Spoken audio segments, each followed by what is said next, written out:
जय हिंद साथियों, मैं दिल्ली से अलका लांबा उम्मीद करती हूं कि आप सभी अपने घरों में कोरोना वायरस से पूरी तरह सुरक्षित होंगे। हम सब लोग ही नहीं, पूरा विश्व एक कठिन दौर से गुजर रहा है और उम्मीद है हम कोरोना से लड़ेंगे और जीतेंगे। मेरी शुभकामनाएं सभी के साथ हैं। जो साथी जुड़ रहे हैं उनसे मैं कुछ सवाल हैं जिसके जवाब मैं देना चाहती हूँ।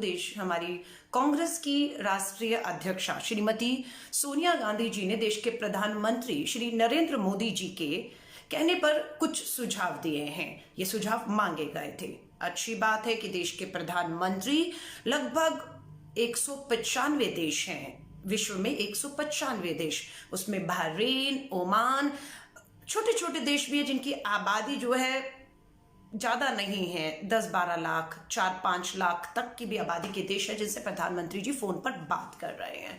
उम्मीद कर रहे हैं उनसे मदद क्या लेंगे नहीं मालूम, पर उनको मदद देने की बात हो रही है। अच्छी बात है कि हम लोगों को इस समय सबको मिलकर लड़ना है। और प्रधानमंत्री जी ने कांग्रेस और सोनिया गांधी जी से जो देश के राजनीतिक दलों से सुझाव मांगे थे, सोनिया गांधी जी के सुझाव, 5 सुझाव आज सोनिया गांधी जी ने प्रधानमंत्री जी को पत्र लिखकर दिए हैं। मैं वो 5 सुझाव आपके सामने रखना चाहती हूं। अगर आपको लगता है ये बहुत बेहतरीन सुझाव हैं जिसे देश की सरकार को तुरंत मानते हुए लागू करना चाहिए। ये सुझाव इसलिए मांगे जा रहे हैं क्योंकि 2 इवेंट हुए। एक 5 मिनट का इवेंट था थाली पीटने का, दूसरा इवेंट 9 मिनट का था दिए जलाने का। बहुत बेहतरीन तरीके से 2 इवेंट देश में हुए। देश ने एकजुटता दिखाई और सब लोग एक दिखे, जिसपे हमें गर्व भी है। देश एक है तभी तो वो घरों में है, तभी तो वो सरकार के नियमों का पालन कर रहा है। कई इक्का दुक्का कुछ घटनाएं अगर आप छोड़ दें तो देश एक दिख रहा है इस कोरोना से लड़ने के लिए। कांग्रेस की अध्यक्षा ने कहा है, क्योंकि कहना पड़ा है क्योंकि प्रधानमंत्री जी ने कहा है कि युद्ध की स्थिति जैसी नौबत बनी हुई है और यहां तक हो सकता है कि आपको अपने जेवरात, अपने धन, अपना जो आपने पूंजी इकट्ठी की है वो भी आपको देश के लिए दान देनी पड़े। जब उन्होंने ये कहा तो बिल्कुल 1971 का इंदिरा गांधी जी का हिंदुस्तान पाकिस्तान का वो युद्ध याद आ गया कि जब हिंदुस्तान पाकिस्तान से लड़ रहा था, बांग्लादेश एक अलग देश बनने जा रहा था और 90,000 पाकिस्तान की सेना ने घुटने टेक दिए थे। उस समय वहां के प्रधानमंत्री, राष्ट्रपति, मैं प्रेसिडेंट कहूंगी अमेरिका के, निक्सन ने इंदिरा गांधी जी को धमकाने की कोशिश की थी और बंगाल की खाड़ी में अपनी जो है जहाज भी, लड़ाकू जहाज भी उतारने शुरू कर दिए थे। वो वही दौर था कि जब इंदिरा जी ने अपील नहीं की थी कि आप आगे आकर दान दीजिए अपना सब कुछ, अपने जेवरात, अपनी पूंजी। इंदिरा जी ने खुद स्वयं पहल की थी। इंदिरा जी आगे आई और इंदिरा गांधी जी ने अपने जो जेवर थे वो देश के लिए दान किए, खुद उदाहरण बनी थी। और आज देश के प्रधानमंत्री जी ये कहते हैं जबकि ये नौबत आ सकती है तो लगता है डर कि शायद सरकारी खजाने खाली हो रहे हैं। उन खजानों को भरने के लिए श्रीमती सोनिया गांधी जी ने देश के प्रधानमंत्री जी को 5 सुझाव दिए। पहला सुझाव मैं आपके सामने रखना चाहती हूं। सोनिया गांधी जी का सुझाव है कि जितने भी सरकारी विज्ञापन है जो टीवी और अखबारों में बड़े बड़े होर्डिंग्स में लगते हैं, उन सरकारी विज्ञापनों पर अगर 2 साल के लिए, मात्र 2 साल के लिए रोक लगा दी जाए तो केंद्र सरकार को, भारत की सरकार को हर साल 1200 करोड़ के करीब, 1200 करोड़ और 2 साल में लगभग 2400 करोड़ रुपए की बचत होती है। बहुत बड़ी बचत है। अगर 2-2.5 हजार करोड़ रुपया मात्र सरकारी विज्ञापनों में जो खर्च होता है उसे हम बचा सकते हैं। एक अच्छा सुझाव है। दूसरा सुझाव दिया गया है कि एक सेंट्रल विस्ता प्रोजेक्ट, लोग नहीं जानते सेंट्रल विस्ता प्रोजेक्ट क्या, तो मैं बता देना चाहती हूँ। एक नया संसद भवन बनाने के लिए केंद्र सरकार ने 20,000 करोड़ रुपया रखा हुआ है। श्रीमती सोनिया गांधी जी का सुझाव है कि नए संसद भवन की जरूरत नहीं है। हाँ, कोई अस्पताल बन रहा होता तो जरूर बनना चाहिए था, लेकिन ये एक नया संसद भवन बनाने के लिए, एक नया पार्लियामेंट बनाने के लिए 20,000 करोड़ रुपया जो रखा गया है, उस प्रोजेक्ट को रोकते हुए ये भी धन जो है इस समय कोरोना वायरस से जो हम लड़ रहे हैं उस पे खर्च होना चाहिए। बहुत अच्छा सुझाव दिया है। तीसरा सुझाव दिया है श्रीमती सोनिया गांधी जी ने कि विदेशी दौरों पर लगभग हर साल 400 करोड़ के करीब नेताओं का, मंत्रियों का, मुख्यमंत्रियों का, केंद्रीय मंत्रियों का विदेशी दौरों पर खर्च होता है। लेकिन कोरोना वायरस के दौरान आप देख रहे होंगे कि हम विदेशी दौरे खत्म हो चुके हैं। अब कॉन्फ्रेंस से बात हो रही है क्योंकि नई टेक्नोलॉजीज आ चुकी हैं, समय और धन की बचत की जा रही है और एक दूसरे राष्ट्र के अध्यक्ष, मुख्यमंत्री एक दूसरे से वीडियो कॉन्फ्रेंस से बात कर रहे हैं। बहुत अच्छी शुरुआत है। और अगर यही शुरुआत आगे 2 साल तक अगर हम जारी रखते हैं, विदेशी दौरों पर अगर हम पूरी तरह 2 साल के लिए, मात्र 2 साल के लिए, जब तक ये कोरोना वायरस से हम लड़ रहे हैं, अगर रोक लगा दी जाए तो सालाना 400 करोड़ और 2 साल में 800 करोड़ रुपए की तीसरी यहां पर मोटी बचत बचाई जाती है। तीसरा, सरकारी खर्च। जो भी सरकार खर्च करती है, नाजायज खर्चों की मैं बात कर रही हूं, इन अगर सरकारी खर्चों के को 30%, पूरा नहीं कह रहे, सुझाव है कि मात्र 30% सरकारी अमली जामा जो होता है, आप देखते हैं कि एक फ्लीट में गाड़ियां चलती हैं, नेताओं की सुरक्षा पे करोड़ों रुपया खर्च किया जाता है। इस तरह बहुत सा सरकारी धन खर्च होता है। अगर इसमें मात्र 30% की कमी, ज्यादा नहीं कह रहे हैं, किसी को परेशानी बड़े नेता को ना हो, उसकी 30% अगर सरकारी हम लोग पैसा सरकारी खर्च कम कर देते हैं तो 2.5 लाख करोड़, कम से कम 2.5 लाख करोड़ का आपको बचत होता है सिर्फ 30% कम करने से। अच्छा सुझाव है, बहुत काफी बचत हो रही है। अगर आप सरकारी थोड़ा सा खर्चा 2 साल के लिए कम कर दीजिए, आपने बहुत ऐश की है, नेताओं ने, करते रहिएगा, लेकिन 2 साल के लिए अगर आपका इतना धन बचता है सरकारी खर्च तो आपको करना चाहिए। 5वां सुझाव श्रीमती सोनिया गांधी जी ने दिया है कि पीएम ने एक नया पीएम केयर फंड लॉन्च किया है, जबकि इसकी कोई जरूरत नहीं थी। और इससे पहले क्या कोई फंड था? बिल्कुल जी हाँ था। उसका नाम था प्रधानमंत्री राष्ट्रीय राहत कोष, PMNRF। प्रधानमंत्री राष्ट्रीय राहत कोष फंड पहले से ही एक बना हुआ था। और इसमें कितना पड़ा हुआ है? इसमें 3,800 करोड़ रुपया अभी भी 2019 के अंत तक था और है, कहीं खर्च नहीं हुआ है।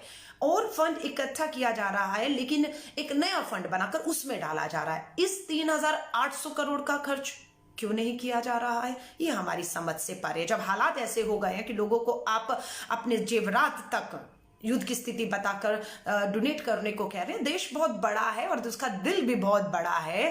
अलग बात है, बुरा नहीं मानिएगा, जब एक प्रतिमा बनाने के लिए लोहा मांगा था, लोगों ने उस समय लोहा नहीं दिया था, और चाइना से गुजरात की वो प्रतिमा, सरदार आदरणीय सरदार पटेल जी की वो प्रतिमा, जब लोहा नहीं मिला लोगों से मांगने के बावजूद भी, तो चाइना ने वही प्रतिमा गुजरात में 3,000 करोड़ से बनाई। अगर उससे सरदार पटेल के नाम का आज अस्पताल बना होता, जहां पर हम कोरोना वायरस का जो आज चुनौती है उससे जूझने के लिए वह अस्पताल अगर तैयार होते, तो शायद रेल के डिब्बों को खाली कराकर यूं तैयार न करने की नौबत आती। गलतियां हमसे हुई हैं, लेकिन उन गलतियों से हमें सबक लेना है कि अगर 3-3 हजार, 4-4 हजार, 500 करोड़ की मूर्तियां ना बना के अस्पताल खड़े किए गए होते तो आज शायद ये नौबत ना आती। चलिए छोड़िए उस बात को, मैं वापस उसी पर आती हूं कि लोहा प्रधानमंत्री जी ने मांगा था, आपने नहीं दिया। चाइना से 3,000 करोड़ की मूर्ति हमने बनवा ली, लेकिन अब अगर सोना मांगने पर आएंगे तो मुझे मालूम है आपने 5 मिनट के लिए तालियां घंटियां बजाई, आपने 9 मिनट के लिए दिए भी जलाए। और अगर नौबत आई कि आपको अपने जमा पूंजी, अपना सोना भी देश के लिए प्रधानमंत्री मोदी जी के कहने पर दान करना पड़ा, तो मुझे यकीन है आप जरूर आकर ये काम करेंगे। लेकिन उससे पहले श्रीमती सोनिया गांधी जी के जो 5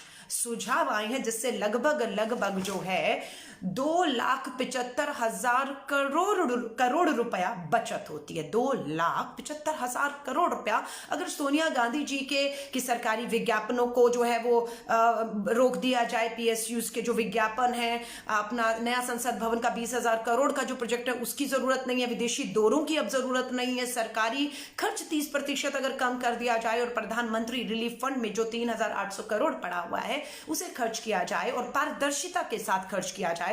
क्योंकि जब से पीएम केयर फंड बना है, बहुत से लोगों ने हजारों करोड़ रुपया दान दिया, पर कितना दान आया, कितना खर्च हुआ, ये अभी तक पारदर्शिता इसमें नहीं है। अगर ये आएगी तो यकीनन लोग और आगे आकर एक विश्वास के साथ कि उनका धन सही दिशा में, सही समय पर, सही लोगों पर खर्च हो रहा है, वो और इस फंड को देने के लिए आगे आएंगे। ये हमारा पूरी तरह से यकीन है। मैं आप सभी से निवेदन करती हूँ, खासतौर से कांग्रेस के उन समर्पित कार्यकर्ताओं से, बिल्कुल डरिए मत, लड़िए, कोरोना से भी लड़िए और अंत भक्तों से भी लड़िए और कोरोना को हराकर देश को जिताना है। चाइना ने, मालूम नहीं धन्यवाद करें या ना करें, चाइना के राजदूत ने ट्वीट किया है कि लाखों करोड़ों का जो सामान है वो चाइना से हिंदुस्तान में उन्होंने भेजा है। हम उनका धन्यवाद करते हैं। चाइना को गालियां भी देंगे, लेकिन हम उनसे ये राहत सामग्री भी लेंगे। और हाँ, आज एक और इंदिरा गांधी जी को तो याद किया ही जा रहा था, उसके पीछे एक और कारण था। आज इंदिरा जी को सबसे ज्यादा याद इसलिए भी किया जा रहा था क्योंकि आज एक बात का खुलासा जो देश के प्रधानमंत्री नरेंद्र मोदी जी ने नहीं किया, पर आज सुबह सुबह अमेरिका के प्रेसिडेंट डोनाल्ड ट्रंप ने जब एक प्रेस वार्ता में एक पत्रकार के प्रश्न का जवाब देते हुए ये कहा कि उनकी देश के भारत के प्रधानमंत्री नरेंद्र मोदी जी से बात हुई है, अगर उन्होंने धमकी वाले लिहाज में कहा, क्योंकि लास्ट का वर्ड जो है वो मायने रखता है कि आप निवेदन कर रहे हैं, आप मदद मांग रहे हैं, आप धमका रहे हैं।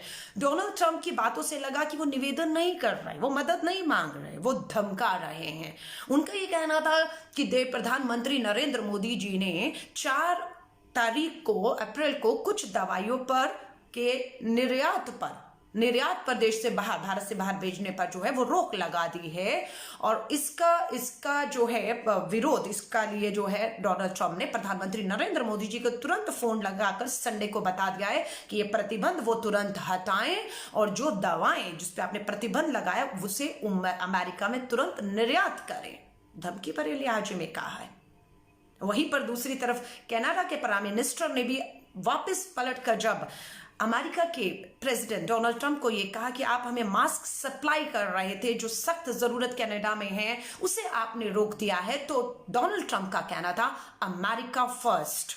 उन्होंने पूरी तरह से अमेरिका ने मास्क की डिलीवरी कनाडा में रोक दी, ये कहते हुए अमेरिका फर्स्ट। अब देखने की बात थी कि भारत के प्रधानमंत्री नरेंद्र मोदी जी डोनाल्ड ट्रंप की इस धमकी का जवाब कैसे देते हैं। क्या 4 अप्रैल को जिन दवाइयों पर, जरूरत की दवाइयां, हिंदुस्तान की आबादी 135 करोड़ की आबादी में महामारी फैलने का, कोरोना वायरस का फैलने का डर है और हमें भी अपने आप की तैयारियां करनी है, हमें भी अपने भारत को इंडिया फर्स्ट रखना है।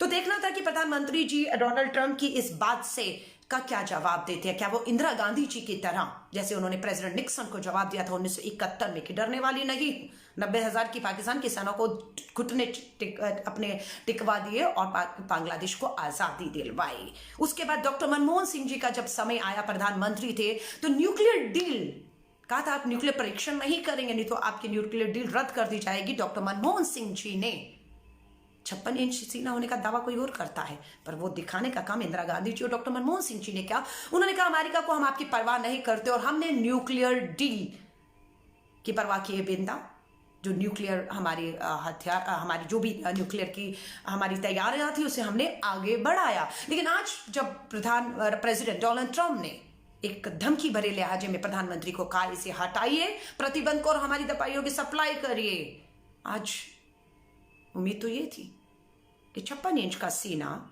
आंख में आंख डालकर, आंखें लाल करके राष्ट्रपति जो है अमेरिका के उन्हें ये कहता कि तमीज में बात कीजिए, आप भारत से बात कर रहे हैं, आपको मदद मांगनी है तो हाथ जोड़कर निवेदन करिए। धमकी भरे लिहाज में करेंगे तो नहीं होगा।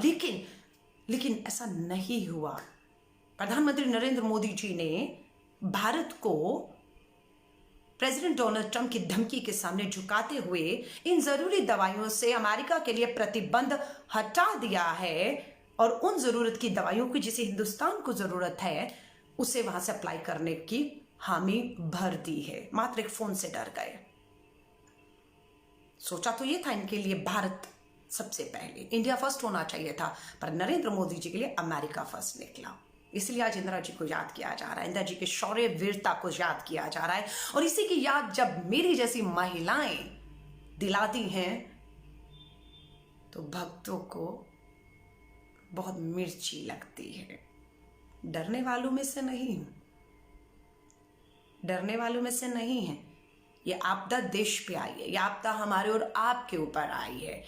आज कांग्रेस ने यहां तक जब सांसदों की 30% वेतन कम करने की बात आई तो श्रीमती सोनिया गांधी जो राहुल गांधी जी ने सबसे आगे बढ़कर इसका समर्थन किया कि बिल्कुल एक सांसद के तौर पर हमें जो वेतन मिलता है हम देश के लिए उस 30% जो अपने वेतन में से कटाने को तैयार हैं। लेकिन आप सभी से कहूंगी, जब बिना तैयारियों के इस तरीके से लॉकडाउन की आवश्यकता बिल्कुल थी, एक बहुत सराहनीय और अच्छा कदम है, यह होना चाहिए था। लेकिन इससे पहले सिंगापुर के प्रधानमंत्री की तरह 2-3 दिन पहले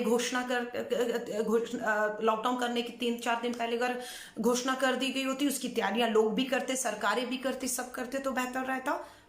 लेकिन नहीं, सिर्फ 4 घंटे के समय दिया लॉकडाउन के लिए। लेकिन आज खुशी है कि पूरा देश, 130 करोड़ का देश इस कठिन भरी स्थिति में एक है। ये जो सन्नाटा आप देख रहे हैं ना, ये एकता को दिखाता है। ये शांति जो आप देख रहे हैं ना, वो हिंदुस्तान की एकता को दिखाता है। इस एकता की परीक्षा लेने के लिए इवेंट ऑर्गेनाइज करने की जरूरत नहीं होती कि 5 मिनट के लिए घंटी पीटे या दिया जलाए, ये करने की जरूरत नहीं होती है। ये देश एक है, एक था, एक रहेगा। हाँ, कुछ लोगों की वजह से इस देश का मस्तक, जैसे आज डोनाल्ड ट्रंप की एक धमकी के सामने देश के प्रधानमंत्री नरेंद्र मोदी जी ने मस्तक को झुकाते हुए, प्रतिबंध हटाते हुए दवाइयों का निर्यात शुरू कर दिया है अमेरिका के लिए। आगे कठिन समय है, उम्मीद करती हूं आप सभी से जुड़ी रहूंगी, पर निवेदन करती हूं घरों में रहिएगा, जितना हो सके घरों में रहिए, शांत रहिएगा, एक रहिएगा। इस जो सांप्रदायिकता फैलाई जा रही है ना, हिंदू मुस्लिम, इसकी सब्जी नहीं खाएंगे, उसको ये काम नहीं करने देंगे, उसको इलाकों में नहीं घुसने देंगे। अरे लानत है उन लोगों के ऊपर जो लोगों से उनका धर्म पूछकर उनसे सब्जी खरीदने और अपने इलाकों में आने और जाने से रोक रहे हैं। लानत है तुम पर, लानत है। तुमसे ज्यादा इस देश को कोई नुकसान नहीं पहुंचा सकता, जो इस कठिन दौर में भी जब सबको एक रहते हुए इस देश का सौहार्द बनाते हुए, एक रहते हुए इस जंग से लड़ना है, वो आज भी हिंदू और मुस्लिम का जो है वो कार्ड खेल रहे हैं। मैं आपसे दोबारा निवेदन करती हूं, इस वीडियो को ज्यादा से ज्यादा शेयर करिएगा ताकि श्रीमती सोनिया गांधी जी के जो 5 आज के सुझाव देश के प्रधानमंत्री जी को लिखित में दिए गए हैं, उन सुझावों पर अगर काम किया जाएगा तो यकीनन, क्योंकि कांग्रेस ने लंबे समय तक शासन किया है, देश चलाया है, उनके पास एक अनुभव है। और आज अगर देश सरकारें विपदा में हैं, आर्थिक संकट की तरफ जा रही हैं, तो कांग्रेस के इस अनुभव और इन सुझावों को जरूर उम्मीद है देश की सरकार मानेगी, ना कि उसको राजनीतिक नजरिए से देखते हुए उस पर भी छीटाकशी करेंगे। आपने सुझाव मांगे, हमने आपको सुझाव अपने अनुभवों के साथ कांग्रेस ने दिए हैं। अंतिम निवेदन करूंगी, वीडियो ज्यादा से ज्यादा शेयर करेंगे इस उम्मीद के साथ, और आपसे जुड़ी रहूंगी। घरों में रहिए, सुरक्षित रहिए, शांत रहिए, एक रहिए, कोरोना वायरस से लड़ते रहिए। कोरोना हारेगा और देश जीतेगा, ये मुझे उम्मीद है। मेरी शुभकामनाएं आप सभी के साथ हैं। जय हिंद, जय भारत। मिलर टाइम्स की वीडियोस देखने के लिए यहाँ क्लिक करके सब्सक्राइब करें और हाँ, बेल आइकन जरूर दबाएं। अगर फेसबुक पर देख रहे हैं तो पेज लाइक करें। ताज़ा तरीन खबरों और मज़ामीन के लिए विजिट करें हमारी वेबसाइट www.millertimes.com। हमारी ये वेबसाइट उर्दू, हिंदी, इंग्लिश तीनों लैंग्वेज में मौजूद है।